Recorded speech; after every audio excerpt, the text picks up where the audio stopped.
Islamic Finance 101. What do we mean by Islamic finance? Is it fair enough to call it Islamic finance, or maybe we can call it otherwise?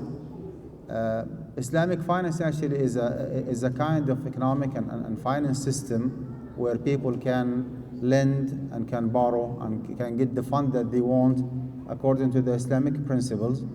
I don't think it is fair enough to call it Islamic finance because the main, I would say, characteristic of this finance is that riba is not supposed to be there.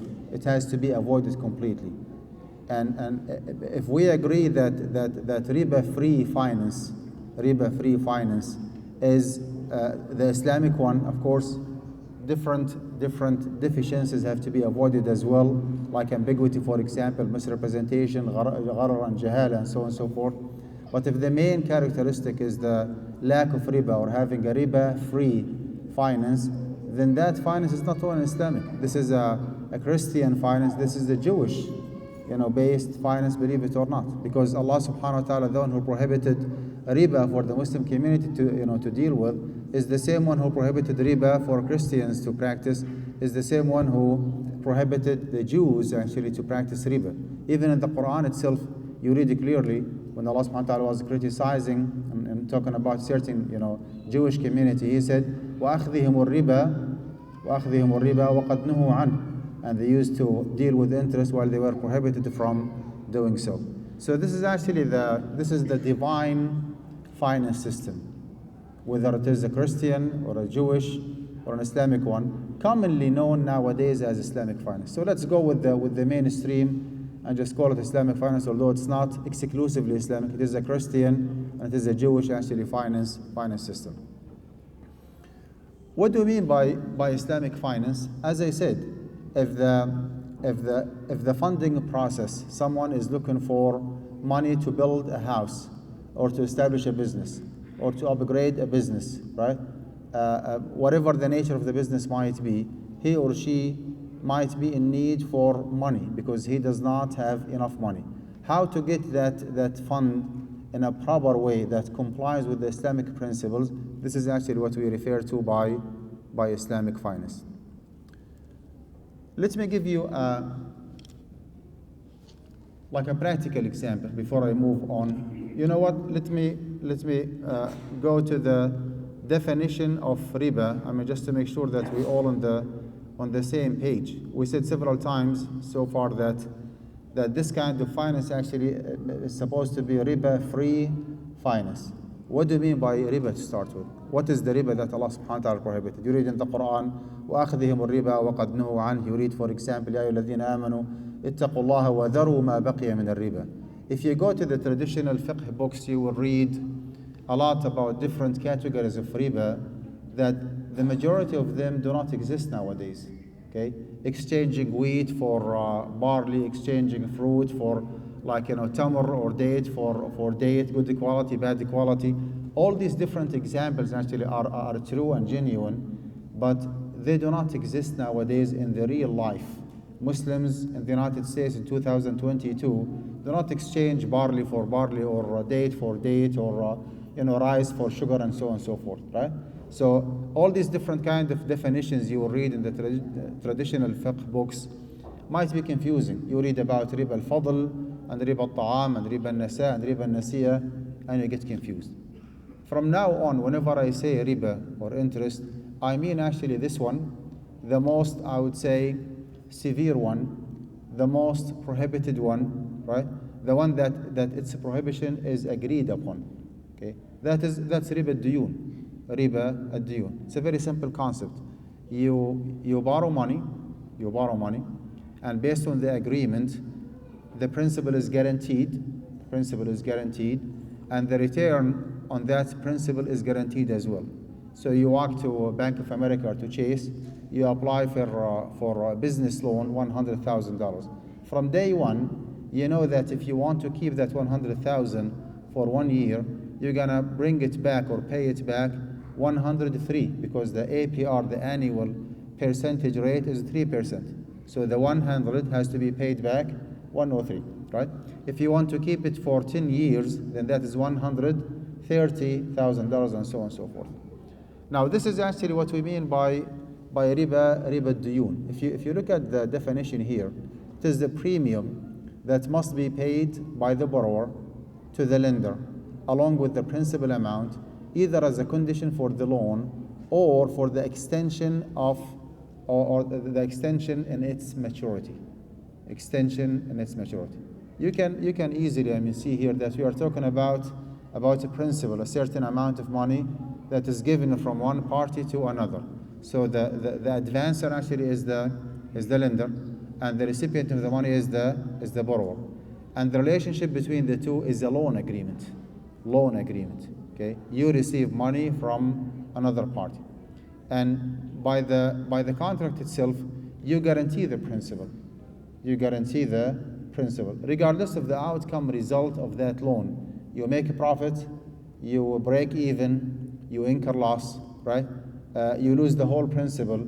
That lender actually does not care about you. Does not care about you. You are absolutely by your own. You are by your own. So there is a loan agreement, okay, and there is a lender, and there is a borrower, and there is a principal that is guaranteed, and there is a premium or surplus, an extra amount on top of the principal is guaranteed as well. Is guaranteed as well. Now we have two different scenarios here. Either as a condition for the loan. Condition for the loan means that if you do not agree from day one to pay interest to Bank of America, for example, when you apply for a business loan, you cannot proceed with the agreement. So riba in this particular case actually is unavoidable. You have to pay interest anyway, right? This is what I mean by as a condition for the loan. Condition for the loan. Or otherwise, for the extension of its maturity, which means that it might happen, and it did happen actually in the past, that people used to lend one another interest-free loan. And upon the maturity of the loan, riba would be introduced. Okay? You read, for example, in different resources regarding the reason behind the revelation of the ayah when Allah subhanahu wa ta'ala said toward the end of Surah Al-Baqarah, يَا أَيُّهَا الَّذِينَ آمَنُوا اتَّقُوا اللَّهَ وَذَرُوا مَا بَقِيَ مِنَ الرِّبَا إِن كُنتُم مُؤْمِنِينَ. What is the reason behind the revelation of the ayah? Abdullah ibn Abbas reported, for example, كان الرجل يقرض الرجل كان الرجل يقرض الرجل فإذا جاء الأجل قال أمهلني وأزيدك أو إذا جاء الأجل قال إما أن تقضي وإما أن تربي, which means that before the prohibition of interest, people used to lend to one another, transact with one another in an interest-free loan, believe it or not, no interest whatsoever. And upon the maturity of the loan, whenever the loan is due, either the borrower would approach the lender by saying, I know that the loan is due, I do not have money. Give me more time and I will pay you more. Give me more time and I will pay you more. Or otherwise the lender would say, the loan is due, you have two options, either to pay me the principal and you're good to go, no consequence, or otherwise if you want more time, that's fine, but you need to pay me more. You need to pay me more. So the riba actually was introduced, toward the end or toward the maturity of the loan. فأنزل الله سبحانه وتعالى. Based on this practice, Allah subhanahu wa ta'ala revealed this ayah, يا أيها الذين آمنوا اتقوا الله وذروا ما بقي من الربا إن كنتم مؤمنين. So from now on, whenever I say interest or I say riba, I mean this very particular category of riba. Sometimes you call it riba al-nasiyah, you call it riba al-duyun, riba al-qurud, riba al-jahiliyyah, call it whatever you want. Just remember the concept, right? That this is the premium that has to be paid by the borrower to the lender along with the principal, either as a condition for the loan or for the extension of its maturity. Someone might say, well, why Allah subhanahu wa ta'ala is prohibiting interest? If it is a win-win situation, everybody is happy. You want to establish a business, you go to Bank of America, you take $100,000 loan for 3%, okay? You start working, you make 10, 15, 20% profit, you pay off the principal and you pay off the 3% and the rest actually is yours. So you make money, Bank of America makes money, and everybody is happy. Why Allah subhanahu wa ta'ala is making it hard for us, to practice or to implement riba? That's a very good question. And the answer to this question is the following. You are considering here the normal circumstances, and you did not take into consideration some other severe circumstances that do take place. For example, what if you borrowed that money, okay, back in March 2020, and then COVID-19 started hitting, and the whole economy in the USA got frozen. There was no negligence, no carelessness from your side, but because of the economy, actually, you just lost everything. You did not make a profit. You were even unable to maintain the principal. You lost everything, including the principal, right? The bank, based on the agreement, does not care about the outcome result, right? So the bank actually can go after you, asking for the principal and for the 3% APR, although you lost everything. And this is absolutely not fair and not just. How about the other extreme scenario? You made 500%, and actually it does happen, profit, 1,000% profit. Is it fair enough for Bank of America to take the principal and only 2-3% while you made way more than 100%? Of course, it is not fair. It's not just. So the point here is that whenever riba is allowed in any society, it causes a lot of damage and a lot of exploitation, and a lot of actually injustice in the society. There's a lot of exploitation here where people of money, wealthy individuals, take advantage of those who do not have money. And it is the hikmah, the wisdom of Allah subhanahu wa ta'ala. Whenever He prohibits something, He prohibits it every time, everywhere, for everybody, at all time, for all reasons. So riba actually is prohibited, period, anytime, anywhere. And it doesn't make any difference if you live in a Muslim society or live in a non-Muslim society. That is actually the riba that Allah subhanahu wa ta'ala prohibited. In a very technical term, when you apply for a loan from Chase or Wells Fargo or Bank of America, we call this model risk shifting model,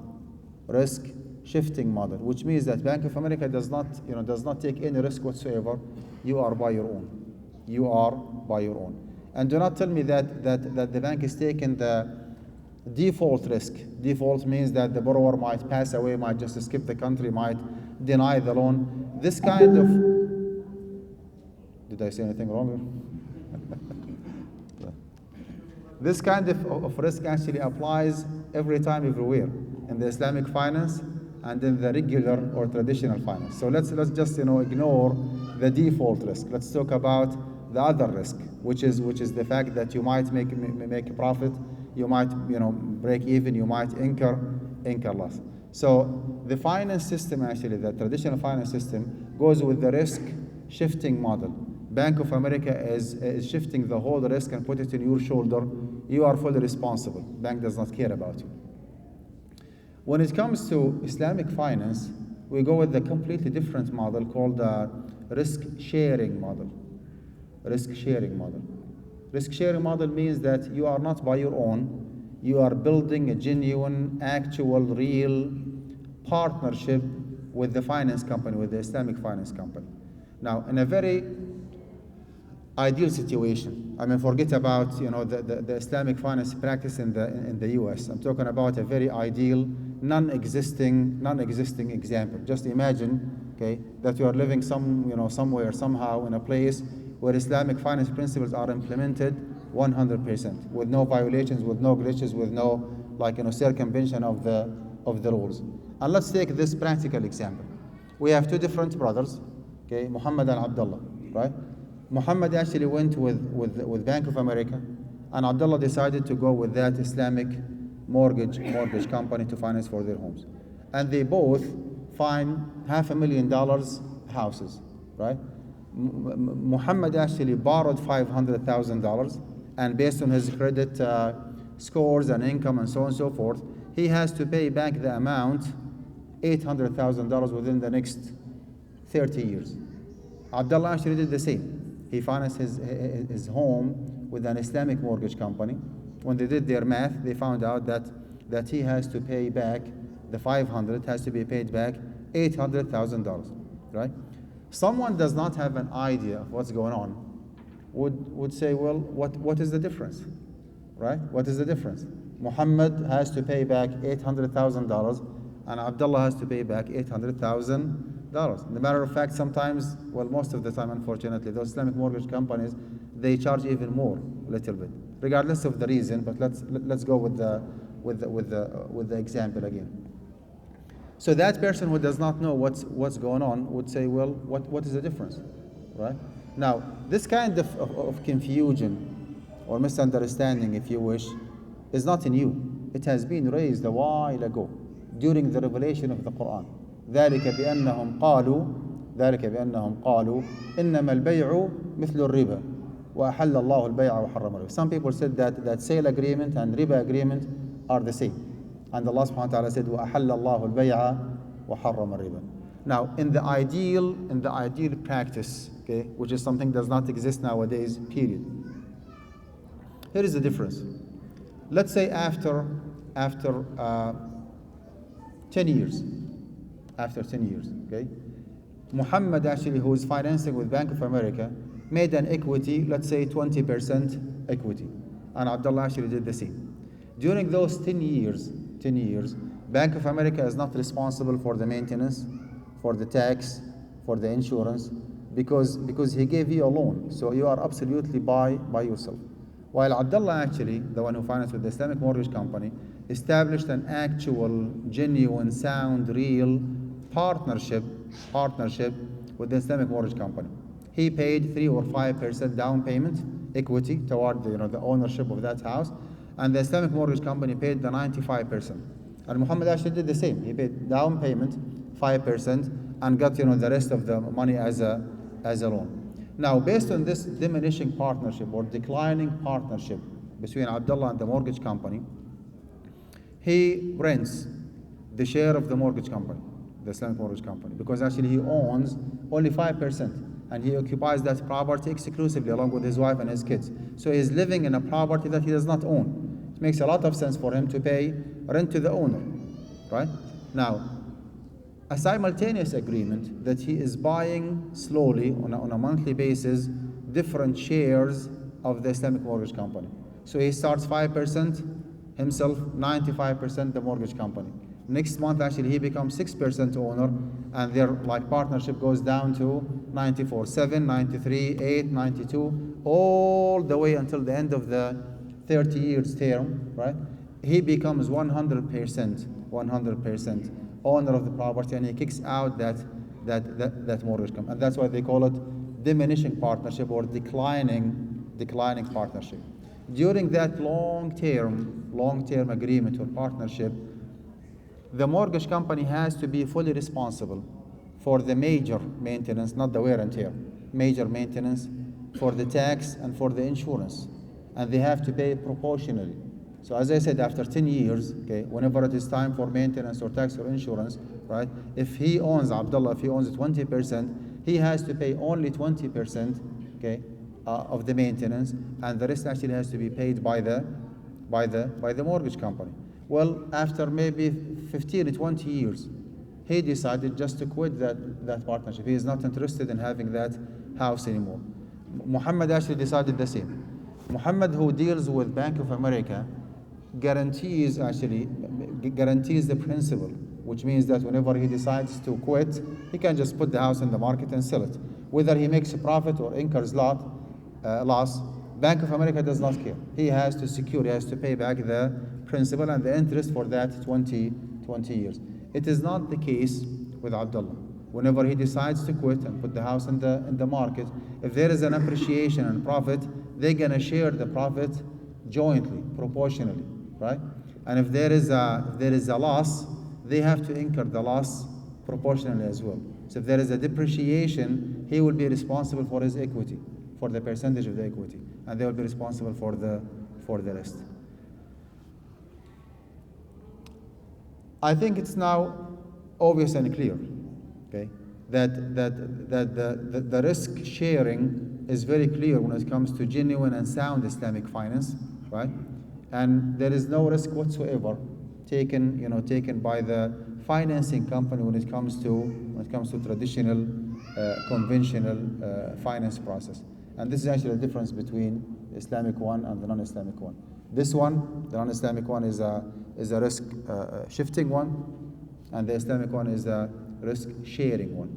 And the risk sharing one actually is the one that does implement, justice and shows justice and cooperation between the two contracting parties. No one actually is taking advantage of others. Here is the definition of riba again that I want you to remember, and if you can memorize it by heart, that will be great. The premium that must be paid by the borrower to the lender along with the principal, either as a condition for the loan or for the extension of its maturity. Having said that, what kind of challenge we Muslims live here in this society are facing? Is it the status of riba, whether or not riba is haram? I don't think so. Everybody actually agrees that riba is haram, and it's not a negotiable issue to start with. Problem that we face here in this society is that we read something in the traditional fiqh books, right? And in the real life, we come across transactions, who use terms and conditions and clauses do not exist in those traditional fiqh books, so we get confused. So in the traditional classical fiqh books, we read riba al-fadl and riba al-nasa and riba al-duyun and riba al-hubub, exchanging date for date, exchanging barley for wheat or sugar for rice, which is something that does not exist, right? In the real life, sometimes you come across a charge or a payment, whether you pay it to others or you receive it from others, something called late fees. Late fees. Is the late fees riba that Allah subhanahu wa ta'ala prohibited or not? Okay. How about overdraft charge?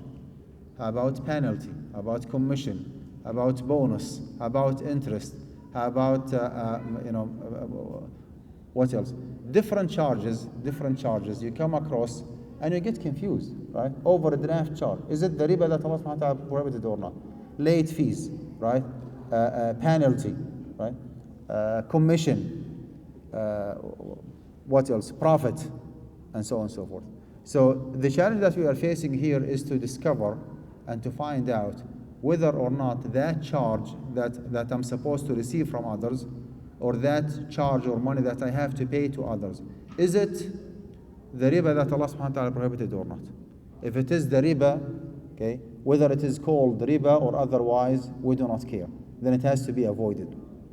And if that charge is otherwise, it's not the riba that Allah subhanahu wa ta'ala prohibited, then I can pay it even if it is called interest. This is based on a fiqh maxim here. Yeah, this one.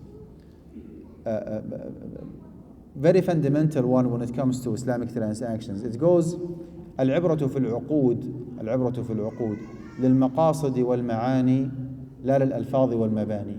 What matters in transactions is the essence and reality, not the wording or the formality. Not the wording or the formality. Which means, in a very simple words, we do not care about the terms that you use in the agreement.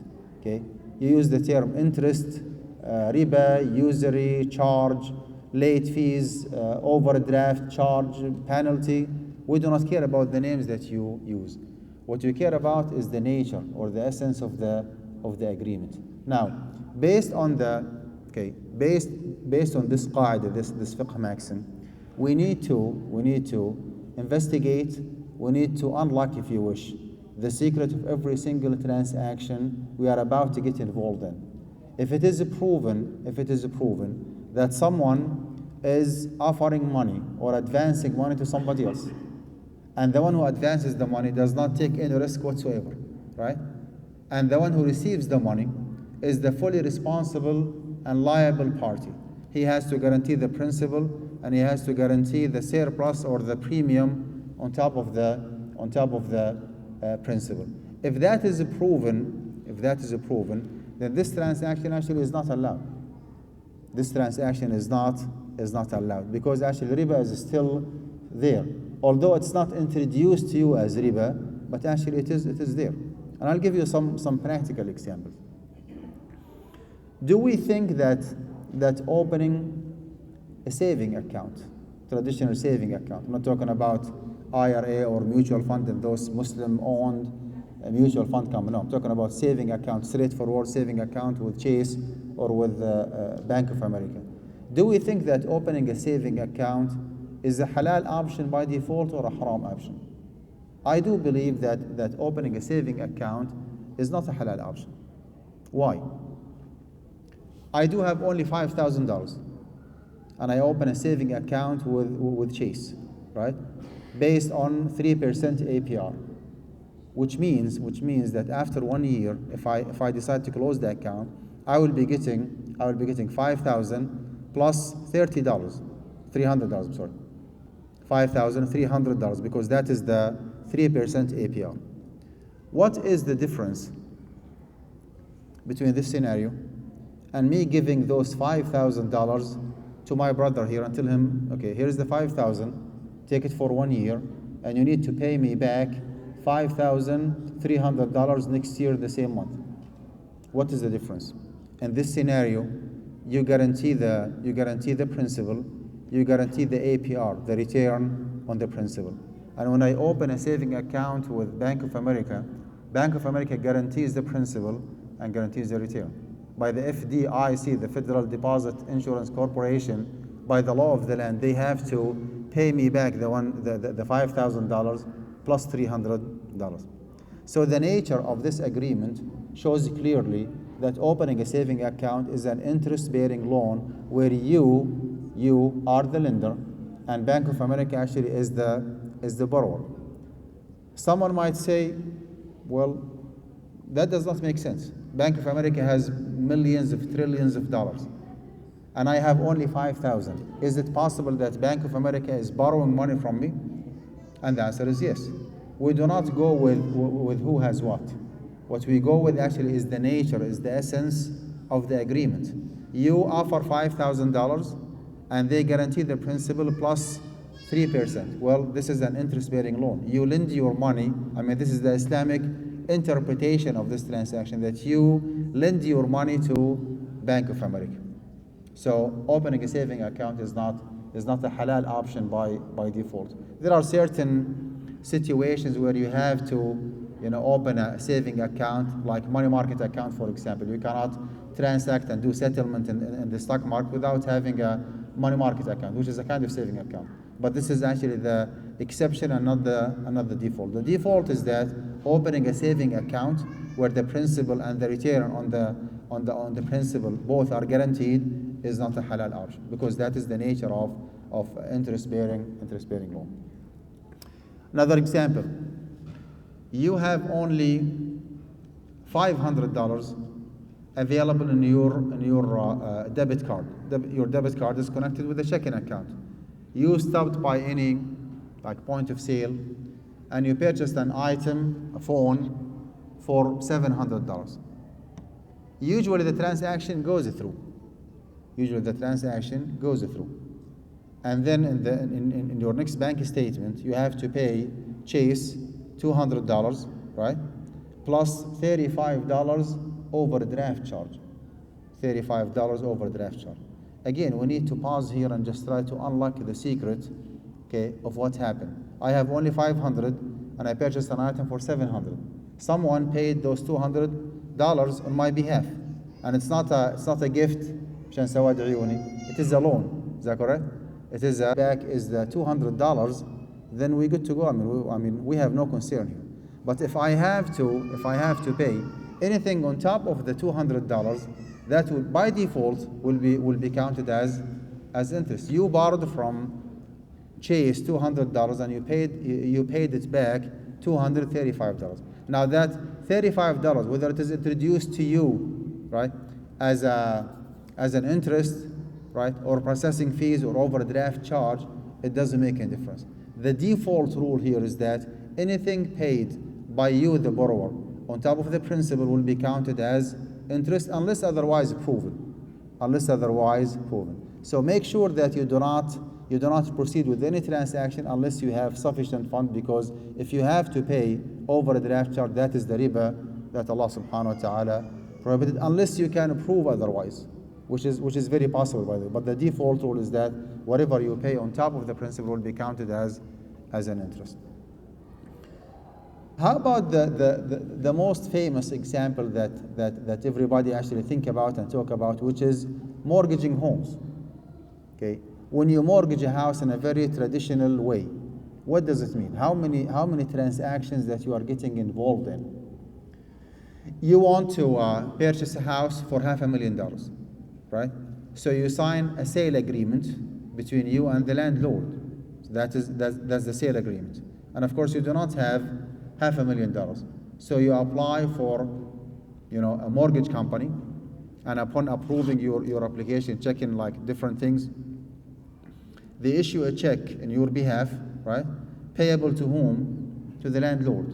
And you have to commit yourself to paying those $500,000 as $800,000 within the next 30 years. That is a loan agreement. Is that correct?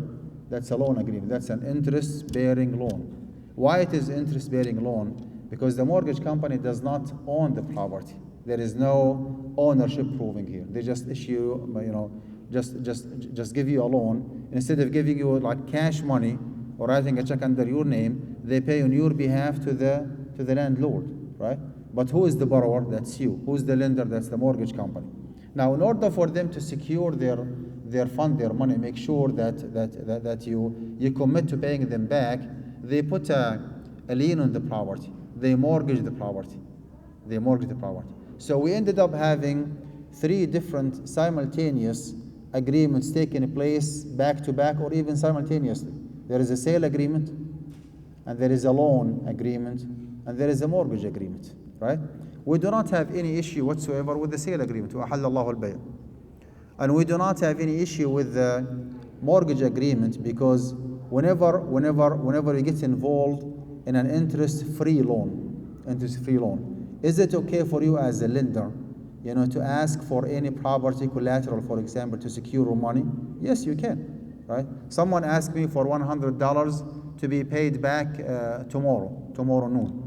If I do not know him, I would say, well, here is the $100, but in order for me to secure my 100, would you please give me your phone or your watch?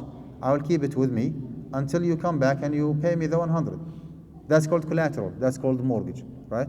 Mortgaging the property or a property of the borrower by the lender to secure his fund is permissible. In fact, it is in the Quran itself. وَإِن كُنتُمْ عَلَى سَفَرٍ وَلَمْ تَجِدُوا كَاتِبًا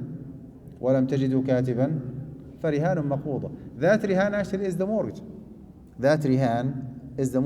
I mean, according to the Quranic definition of mortgage. So we have a sale agreement, and we have a loan agreement, and we have a mortgage agreement. We do not have any issue with the mortgage agreement. We do not have any issue or concern with the sale agreement. We have a big concern with the loan agreement. Now, if you end up having 3 different simultaneous agreements taking place together, 2 of them are halal and 1 of them actually is haram, can we be so democratic and say, okay, we have 2 against 1, then mortgaging a house is halal? No. Unfortunately, it goes the other way around. One absolutely prohibited haram transaction would ruin the whole deal and make it actually haram by default. So the default rule, now do not tell me that there is a need and there's a necessity, and that's completely different discussion. But the default rule is that mortgaging a house in the traditional way in the US actually is not a halal option.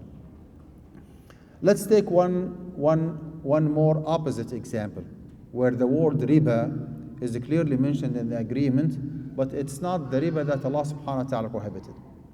Okay, you want to buy a car from your non-Muslim neighbor, John Smith, and he's asking for $10,000 cash for the car, and its market value is $10,000. Okay, you checked with KBB or whatever, you found out that yes, I mean the price is real and legitimate, 10,000. But you do not have 10,000 to pay him cash. He said, you know what? Can I finance that car with you? Can I pay you like an installment? He said, okay, that's fine, but it's gonna be like, if you want to finance for 1 year, it's gonna be $12,000. 12,000 instead of 10,000. $10,000 principal price and $2,000 interest. And you said, well, I do not pay interest. Well, he said, well, this is the deal that I have. You take it or you leave it. We're going to draft a contract, $10,000 price and $2,000 interest. Okay. Now, from your perspective, you know that you're going to buy a car and you are not borrowing money from Bank of America. You know the duration of the agreement, 1 complete year. And you know the monthly payment is going to be 1,000. 1,000 times 12, that's 12,000. Okay. Can you sign that deal that I'm going to buy this car for $10,000 price and $2,000 interest, riba? Yes, you can. Because that $2,000 added to the contract is not the riba that Allah subhanahu wa ta'ala prohibited. This is actually difference between the spot sale and the credit sale. This is the difference between the spot sale and the credit sale. And this is one of the cases, or one of the scenarios where the time value is appreciated. We call it تكلفة الفرصة البديلة, or the opportunity cost, which means that if John Smith has decided to sell that car cash for somebody else and making $10,000, he would have been able to make $2,000 profit within 1 year. He compromised that opportunity to give you the car. So you need to compensate him that loss of $2,000 or potential loss of $2,000. You add it up to the price, and the price actually becomes $12,000. Some people might think, well, this is riba. Well, it is not. It is not. If the market value of the car is $10,000 and John Smith is asking for $12,000 cash spot sale, does he have the right to ask for $12,000? Yes. I mean, there is a lot of transparency in the market. This is the car, and I'm asking for $12,000. You take it or you leave it, right?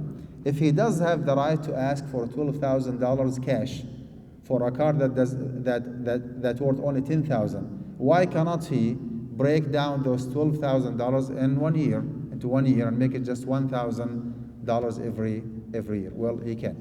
So this is one of the examples where the word interest or riba is added to the contract, but it's not the riba that Allah subhanahu wa ta'ala prohibited. This is just like a brief introduction to the topic. I had a wonderful conversation with Dr. Wael actually before Maghrib. What is the alternative? I mean, when it comes to financing business or financing homes, we have very, very limited options, and those so-called Islamic options are not Islamic 100%. They have a lot of glitches and violations, right?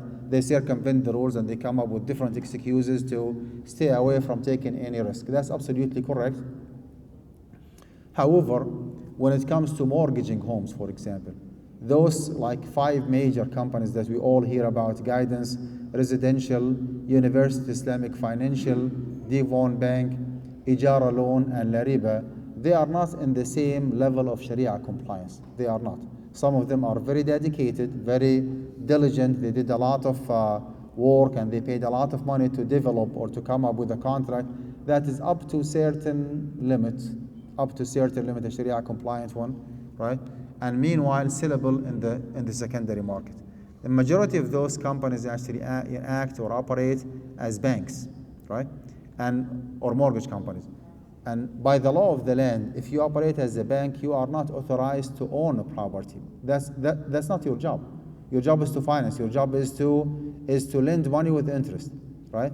Only one company, which is Guidance Residential, they do operate as an investment company. Investment company actually is authorized to own a property. By the way, Guidance College that I'm representing tonight has nothing to do with Guidance Residential. Okay, so do not get me wrong. I'm not advertising their business. I'm just speaking from a fiqh, haram and halal perspective. However, by the way, we'll be having a joint program, Guidance College and Guidance Residential, I think next month or in the month of October, a webinar for imams and board members to get more education about Islamic mortgage business in the United States. But Guidance College, as a kulliyah, as a jamia, as a university, has nothing to do with Guidance Residential. Back to our discussion. They operate as an investment company. They create LLC, right, which is a small derivative of of them, like, the mother organization, which is Guidance Residential, and they put the name of that LLC as one of the owners of the property. You're going to end up having a title or a deed of trust under your name and their name as well. Not Guidance Residential for liability separation purposes. They just create an LLC that is owned by Guidance Residential. This actually does not mean that their contract is perfect. It is not. It does have some glitches. They came up with several excuses to stay away from paying their share and the property tax and maintenance and insurance. However, they do incur loss in very few cases. Like, for example, eminent domain, when the house is taken by the city council or by the state, in case of foreclosure, in case of natural disaster. So based on our analysis as AMJA, the Assembly of Muslim Jurists of America, we did the study, the model of those 5 different companies. And if you want to read more details, you can just Google AMJA, stands for AMJA, the Assembly Muslim Jurists of America, AMJA, Islamic Mortgage Companies. And you will read a long, detailed declaration about those companies. The summary actually is that this model of Guidance Residential is acceptable, is reasonable, is halal enough if you wish. But the problem here is that they do not finance commercial. They have only residential. So they sell or they finance homes only, houses, right? Now, if you want to do commercial, there is an option called UIF, University Islamic Financial. University Islamic Financial in Ann Arbor, Michigan. They do have some halal options or like Sharia compliant options. We as a Fiqh Council, we have a lot of concern about not those models, about the implementation of those models. Murabaha, for example, we are not positive that the bank actually is owning the property, taking full responsibility of owning it before selling it back with a markup. Ijara, for example, lease to own. It is not proven that they take a full ownership and they rent you something that they own, because again, their job is to lend money or to finance and not to own properties. They do have musharaka, for example, like a diminished partnership. Unfortunately, they do not put their name on the contract. So we do have a lot of question marks when it comes to the implementation and the amount of violations that this company actually does have, or this bank does have, whenever they apply or offer what is called Islamic finance options. A third option after that is called Devon Bank, DEVON, Devon Bank in Chicago, Illinois. They do have an Islamic finance window, and they have almost the same, concern, the same violations or glitches in the contract that UIF has. 2 more companies, one of them is called Ijara Loan and La Riba. Based on our analysis as a Fiqh Council, we unanimously, the 7 different members in the Fatwa Committee, agree that those companies are not Sharia compliant whatsoever. There is no difference whatsoever between La Riba, and Ijara Loan and any other traditional, conventional mortgage process. We have a lot of questions in mind. I know that like a lot of contemporary issues need like more, I would say, more analysis when it comes to investing in the stock market, for example, how to run your 401k, life insurance, student loan. But what I presented is just a brief introduction, like a kind of appetizer, right? Like just to open our appetite to think about Islamic finance, based on a very simple fact that if riba is implemented, then this is not the Islamic finance. If riba is not there, most probably that agreement or that enterprise or that partnership, or that project is a Sharia compliant one. Riba actually is not the only thing to be avoided. There are some other things, but I would say those are minors when it comes to when you compare them with riba. Riba is the most important thing that we have to make sure that it is avoided.